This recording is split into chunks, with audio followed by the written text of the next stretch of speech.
For me, the labs are basically a place where you come and hang out.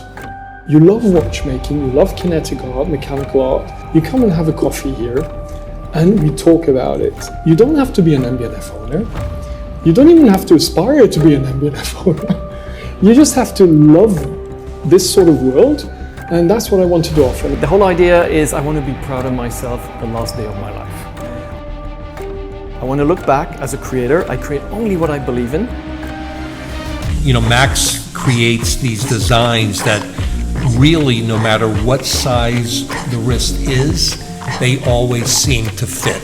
When he comes up with an idea and he shares it with his R&D people, if they don't look at him like he's totally insane, he knows he hasn't done the right design. That's awesome. So today we have the opportunity to come and sit down and talk about one of the most innovative and artistic watch companies on the scene right now. They're a relatively new watch brand, and we even get an insight into the creator of the company who pushes the boundaries in an industry that some may even find like a little bit boring. Yeah, Max is very much into cars. He actually, as a kid, wanted to be a car designer before he even became interested in watches. Nice. And this is a really bad way to put, you know, cars and watches together. He's a legend. I mean, in 18 years, almost 19 years of, you know, having the MB&F brand out there, I mean, he is, as I'm sure you know, considered a legend in the industry. And I just want to stress this is just my opinion, but I think you're one of the most important people we have in this industry. In order to create something that invokes curiosity and even some of the biggest skeptics. From 2005, when the company first started in business,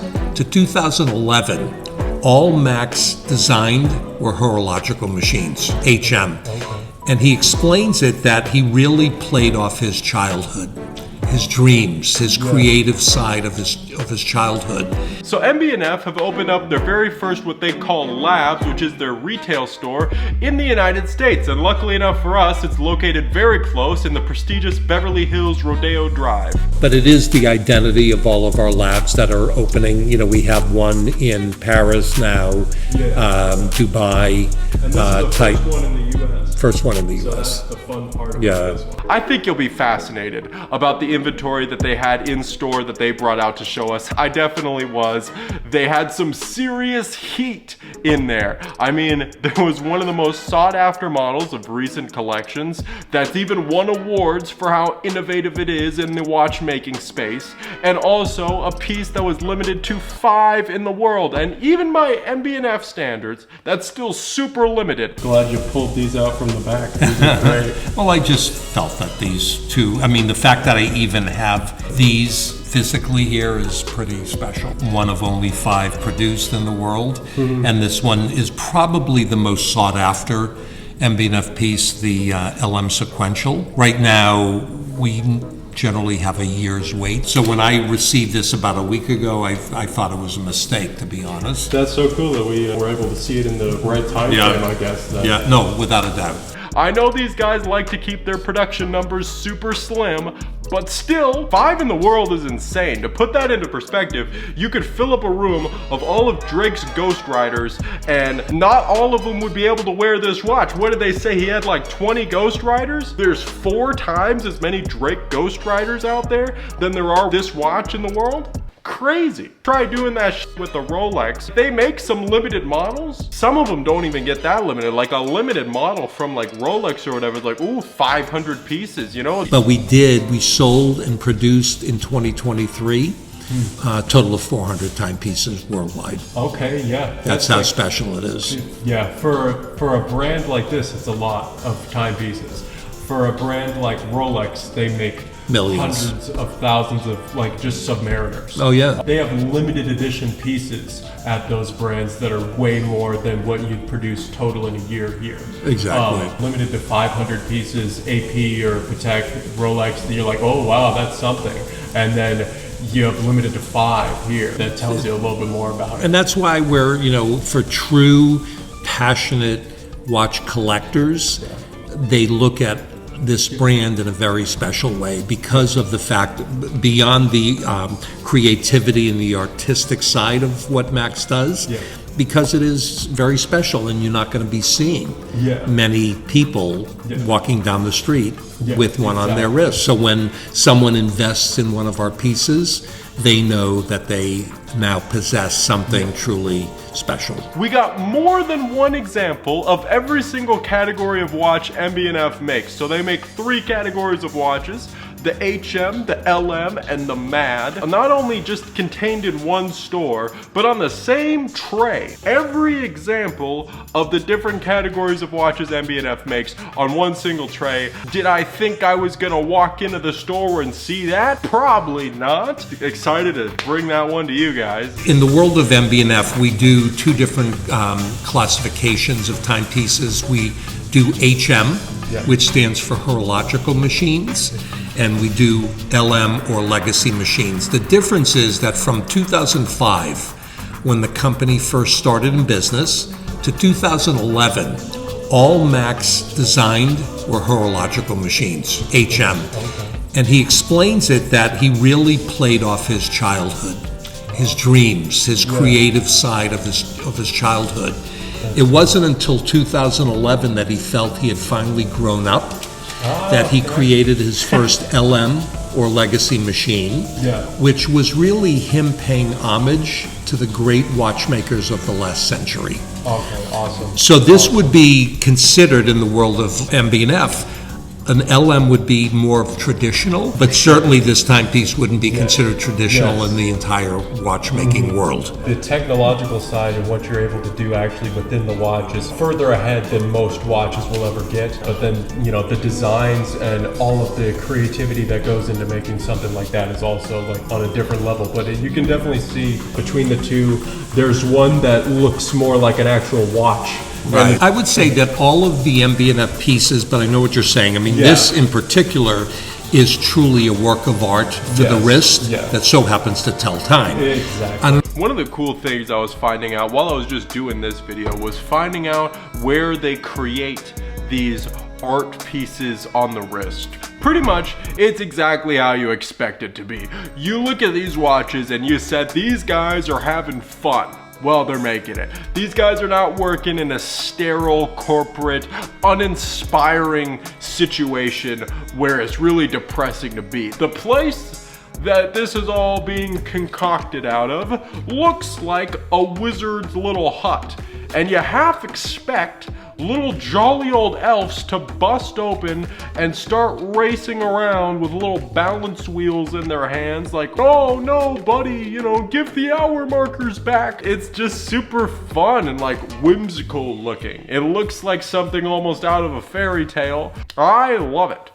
Great vibes happening in here. It almost looks magical. It's got some like magical vibes to it with like elves going around. It looks like a much better space to me to let ideas run loose and be in a creative mindset than some sterile building that's like just your regular corporate office. God, I would hate to create in that type of stuff. You have to create your own environment, and it's very evident that they have a great environment to be able to do that with, and they are hopefully having fun while they're doing it. The workplace looks great. Would I love to go and visit it and see it someday? Maybe get a tour? Yeah, that would be sick. Is that gonna happen? I have no clue. But would that be badass? Fuck yeah. So what you're looking at are 2 of the most amazing timepieces in the world of MB&F. This we refer to as the Legacy Machine Sequential Evo. It so happened to have been the Watch of the Year in 2022, as voted on by the GHPG in Geneva. This is a very special chronograph, and what makes it special, it's never been done before. It's actually a double chronograph. Oh, that's you have 2 chronos here that will run together or separately. So with the push of this pusher at the 9 o'clock position, see both chronos working. Oh wow, yeah. You can then utilize this pusher to stop the chrono here, reset it, while the other one still runs. You could then, of course, stop that one and reset it. Your time indicator at the 6 o'clock position, the two chronos, and then you have the minutes and the seconds as part of the chrono. For many years, since MB&F started in 2005, Max had always been asked, when are you going to do a chrono? And his answer was, well, we're MB&F. I'm not going to do a chrono for the sake of doing a chrono, because everyone does a chronograph. That's cool. It was when the renowned watchmaker Stephen McDonald created this very special movement, which took 3 years to perfect. Wow. He created it, and the rest, I guess you could say, is history. That is so sick. These two are the brainchilds of Stephen McDonald, who is the only genius I've ever met in my life. He is extraordinary. He is like Beethoven, who composed the Ninth Symphony while he was deaf. Meaning, Stephen McDonald is an autodidact. He didn't go to watchmaking school. He's a theology scholar from Oxford, self-taught. And he just loves watchmaking, learned online in books, and created single-handedly 2 revolutions in the history of watchmaking. This is a case that we call the Evo case because it's bezel-free. This also has a screw-in crown, which gives it 80 meters of water resistancy. Nice. And then, of course, the renowned Stephen McDonald actually signed the movement right down there. I don't know if you could see that right at the bottom. Yeah. And, you know, Stephen is pretty much an introverted kind of guy. Yeah. But 3 months ago at Dubai Watch Week, they convinced him to speak. Yeah. And he gave a talk primarily about what it took out of his life to produce this movement. Wow. Again, 3 years in the making. And as I said, the Evo case represents the fact that this is bezel-free. Yeah. And again, screw-in crown giving it 80 meters of water resistancy, which is unbelievable. Yeah, that's crazy. Do people actually go swimming and put this one out in the waters, given that it's such a crazy piece? You can. I guess it's going to be... Have you ever seen anybody do it? I've heard will do it. I mean, Max is a very active guy. Yeah. So, you know, he certainly will wear this and, you know, wear it for all of his activities. What do we mean by Evo? Evo means basically a watch that can follow you around all day long. You put it on in the morning, you take it off at night. In the middle of the day, because the weather is great here in Geneva, you jump into the lake, you don't need to take your watch off. So is this his favorite piece out of the... You know, being a creative guy, you know, like it would be the same as asking a father, you know, who's your favorite kid? Yeah. So I don't know if he would say that. Understandable. But, you know, all of his, I think probably his most recent creations would be his favorite. Yeah, okay.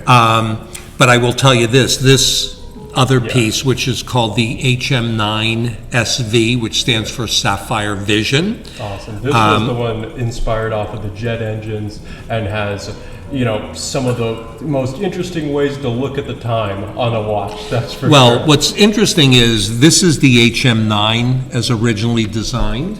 Okay. And Max also has shared the fact that when he comes up with an idea and he shares it with his R&D people, if they don't look at him like he's totally insane, he knows he hasn't done the right design. That's awesome. So the day he said to his R&D people, hey, what about taking the HM9 flow and enclosing it in solid sapphire? They looked at him like he was insane. That's awesome. And they said, you know, Max, we don't think it could be done. And Max said, well, you know, let's try. And it took quite a few attempts. It wasn't easy because originally they were actually piecing together sapphire like panes of glass, which did not work. Yeah, it didn't work. But if I can, let me lift this up so you can see the contours of this sapphire. And then the back with the propellers, which is incredible. That is crazy. Now, I will tell you that each of these sapphire cases, I was told, takes about 15 days per case, per sapphire case. Wow. 15 days in production to create the beauty of this. There's anti-reflective coating on both outside and inside, so the vision will never be distorted. Wow. And this is a very, you know, It's an extremely complex thing to do. A gentle process, especially with maneuvering Sapphire in that way. What about the amount of things that they've went through as far as like refining that process, breaking all the Sapphire? Yeah, I mean, because as you obviously know, I mean, Sapphire is not an easy material to work with, and if you crack it, you're going to have to move on to the next piece. So I'm not sure about the backstory to that. All I do know is that I was told 15 days to make one of these cases. This is a limited edition piece, not numbered. But this is limited to 5 in the world. Wow. Okay. So we do make it in the yellow gold with the green dial plate. The other colorway that we're producing, again in 5 pieces, is white gold with a blue dial plate. Okay. And if I lift this up, you can actually see the etching on the back here that says limited edition 5 pieces. Between the two, which is your favorite of these two? Personally? Yeah. My personal favorite, even before I was able to physically touch them, has always been the LM Sequential Evo. The difference now, you know, in the world of MB&F, we do 2 different classifications of timepieces. We do HM, which stands for horological machines, and we do LM or legacy machines. The difference is that from 2005, when the company first started in business, to 2011, all Max designed were horological machines, HM. And he explains it that he really played off his childhood, his dreams, his creative side of his childhood. It wasn't until 2011 that he felt he had finally grown up, that he created his first LM or legacy machine, which was really him paying homage to the great watchmakers of the last century. Okay, awesome. So this would be considered in the world of MB&F. An LM would be more traditional. Certainly this timepiece wouldn't be considered traditional in the entire watchmaking world. The technological side and what you're able to do actually within the watch is further ahead than most watches will ever get. But then, you know, the designs and all of the creativity that goes into making something like that is also on a different level. But you can definitely see between the two, there's one that looks more like an actual watch. Right. I would say that all of the MB&F pieces, but I know what you're saying. I mean, this in particular is truly a work of art for the wrist that so happens to tell time. Exactly. To me is one of those perfect fusions of that. You see Max, and you also see the traditional watchmaking, because it wears like more of a traditional watch. It does. It's a 40mm watch. It's much easier. I mean, psychologically, emotionally, it's not going to be too much of a leap to try and wear that compared to something like this. They're different animals, but they come from the same brain, which is interesting. I don't know if you noticed that, you know, because this is very automobile driven as well as aviation driven, someone wearing this piece would never have to remove their hand from the steering wheel. That's cool. Because the dial is right there. So wearing it, literally you would have the time right there. You know, I did not think of that first looking at it. I don't think most people do. When you talk to people about it, they're like, that's such a strange place to put the time. But that's exactly why. That's a great reason. Why. Yeah, Max is very much into cars. He actually, as a kid, wanted to be a car designer before he even became interested in watches. He started his career, I want to say, in watches in 1991 with the Jaeger Ultra. And then he joined Harry Winston in 1998 as the CEO and head designer for Harry Winston timepieces. Nice. He studied actually engineering in school. He was going to be an engineer. And it wasn't until the story was, he was sitting while he was in school with a college buddy. I think it was maybe having coffee, whatever. Max had zero interest in watches until he looked at this guy's wrist and he saw him wearing a watch, and he said, I treated myself to my very first fine timepiece. And Max said, well, what is it? He said, it's a Rolex. So this goes back, Max was 19 at the time. And then he said to the guy, he said, well, do you mind me asking how much you paid for it? The guy in those days, because Max is 56, so that's what, 37 years ago. the guy paid maybe, if I remember the story correctly, 2,800 Swiss francs or something, which was a lot of money in those days. Max almost fell off his chair. And he couldn't believe that somebody would spend that kind of money for something on your wrist. Sure. But it piqued his curiosity. And it was that moment that he started delving into watches. Probably most people would think the same with the watches that he makes until you actually study and learn, what it takes to create something like that.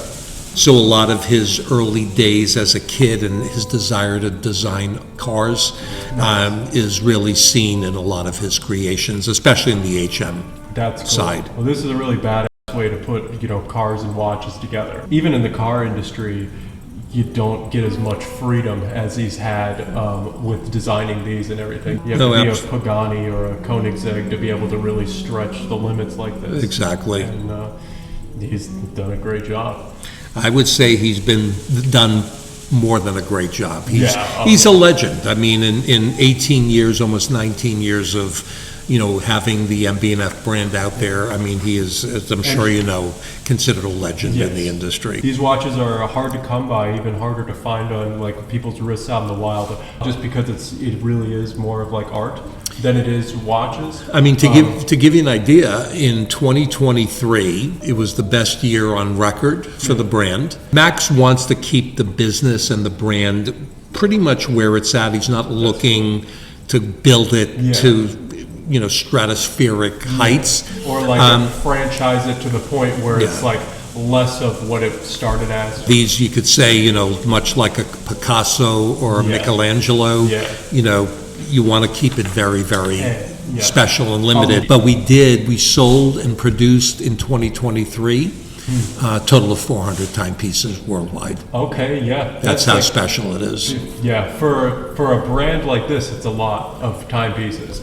For a brand like Rolex, they make millions, hundreds of thousands of just Submariners. Oh yeah. They have limited edition pieces at those brands that are way more than what you'd produce total in a year here. Exactly. And that's why we're, for true passionate watch collectors, they look at this brand in a very special way because of the fact, beyond the creativity and the artistic side of what Max does, because it is very special, and you're not going to be seeing many people walking down the street with one on their wrist. So when someone invests in one of our pieces, they know that they now possess something truly special. In both cases, one of the things that Max felt he wanted to kind of do with the MB&F brand, he truly believes that the beauty of a timepiece lies within the timepiece that most people don't really get to see or appreciate. Okay.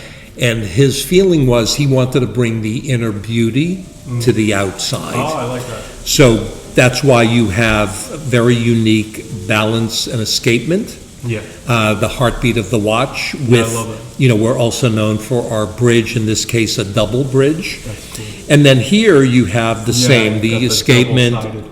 The escapement on both sides. What's interesting is that each of these works individually.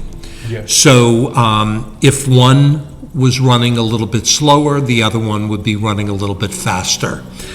They kind of counteract? they counteract each other. So that's one of the beauties of the mechanics of this particular timepiece. And then of course, bringing aviation into play with the propellers in the back. Oh, that's cool. That's the rotors.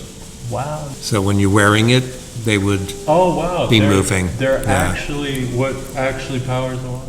Yeah. Wow. That's cool. Isn't that cool? That's actually pretty cool. Yeah. The construction of being able to, put that movement in just the... You bring up a good point. What's interesting is in this particular case, the movement is constructed and then enclosed in the double sapphire, both bottom and top. It's definitely a interesting thing because a lot of movements are in this more circular design. To be able to construct a movement that makes this type of shape and goes, longer ways and then kind of spreads out and fans out, goes into both propellers. That's the in beauty. The back. That's the beauty of the HM, the horological machine.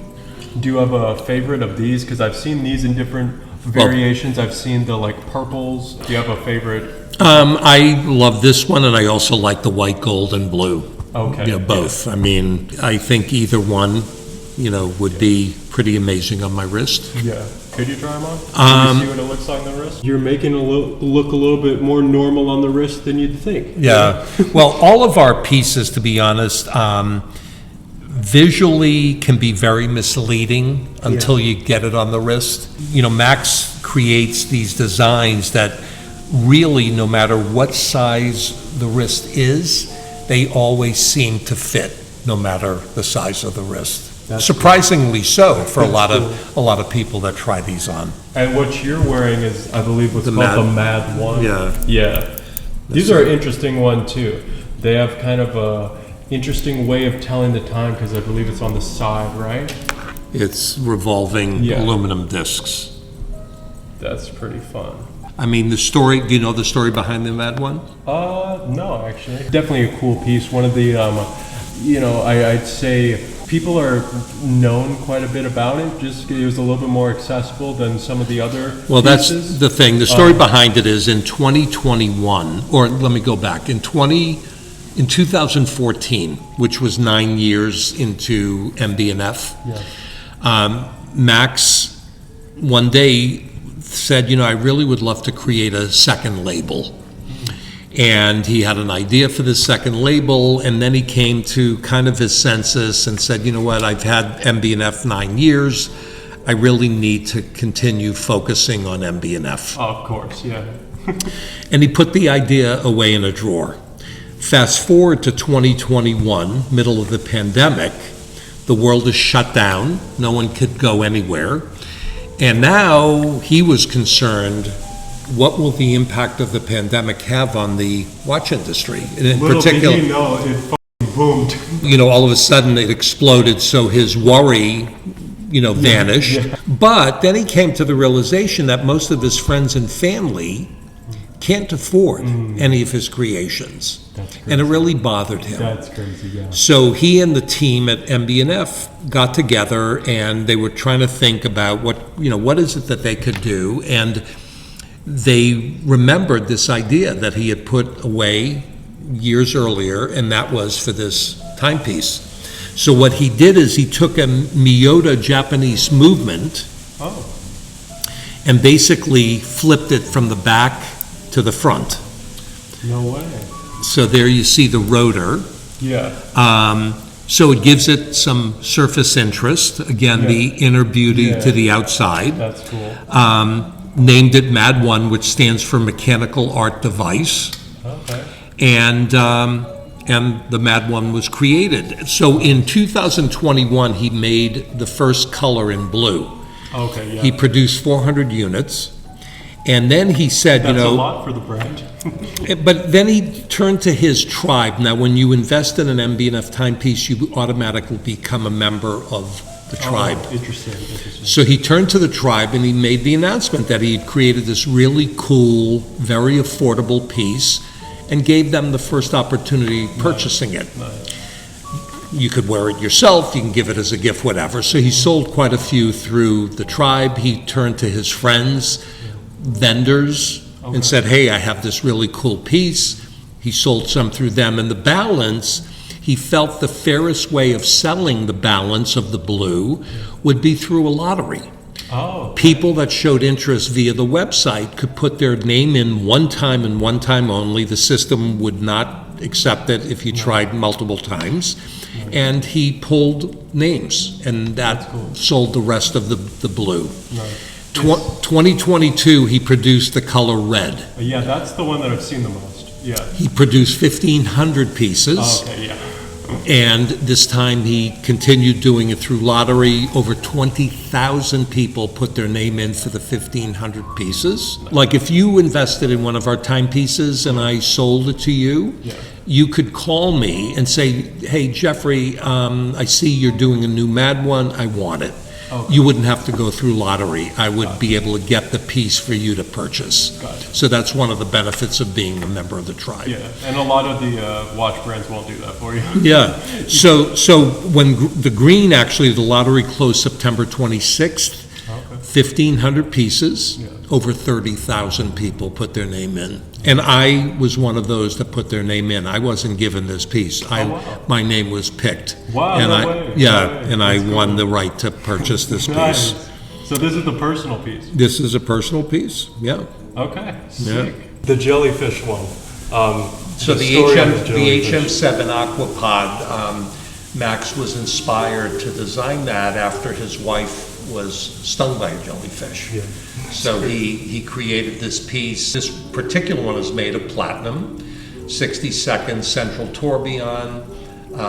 You tell the time with revolving discs, much like the M.A.D. 1. And this one does have quite a bit of water resistance. 50 meters of water resistance. That's cool. And if you see the red arrow at the 6 o'clock, that Also the white arrow on the opposite. bezel, you could move the bezel. I mean, a diving watch has the revolving bezel. A scuba diver would want to keep track of their air. Mm-hmm. So you can use that bezel. That's cool. The jellyfish inspired watch. That's pretty cool though. It's one of those colors that are strong enough to be able to tell, like underwater. Oh, yeah. And most colors, they tend to just disappear at a certain level. Yeah. And with the like diving and everything, you have like lume, like the luminescence. All the numbers are super luminous, and the bezel as well. Nice. Yeah. Nice.